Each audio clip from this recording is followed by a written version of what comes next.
خیبر پختونخوا کے 12 اضلاع میں 3 روزہ انسدادی پولیو مہم کا آغاز ہو گیا ہے۔ مہم کے دوران 29 لاکھ بچوں کو پولیو سے بچاؤ کے قطرے پلائے جائیں گے۔ پولیو مہم کے لیے 8000 سے زائد ٹیمیں تشکیل دی گئی ہیں، جبکہ افغان مہاجرین اور IDPs کے 24 کیمپ بھی مہم میں شامل ہیں۔ پشاور، شانگلہ، تورغر، سوات، دیر اپر، لوئر دیر، چترال اور ہزارہ کے اضلاع مہم میں شامل کیے گئے ہیں، جبکہ فاٹا کے حساس علاقوں خیبر ایجنسی، جنوبی وزیرستان میں بھی آج سے پولیو مہم کا آغاز ہو گیا ہے۔ FR ٹانک اور FRD آئی خان میں بھی انسدادی پولیو مہم جاری ہے، جس کے لیے 1200 ٹیمیں تشکیل دی گئی ہیں۔ خیبر پختونخوا اور فاٹا کے حساس اضلاع میں آج سے شروع ہونے والی خصوصی انسدادی پولیو مہم کے دوران 32 لاکھ سے زائد بچوں کو پولیو سے بچاؤ کے قطرے پلائے جائیں گے۔ خیبر پختونخوا کے 12 حساس اضلاع میں 3 روزہ مہم کے دوران 29 لاکھ سے زائد بچوں کی ویکسینیشن کی جائے گی۔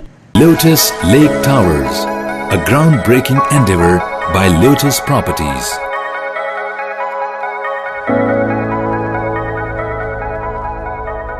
پاکستان بھر میں نمائندگان کا وسیع نیٹ ورک، ہر خبر جاننے کے لیے دیکھتے رہیے TNN TV۔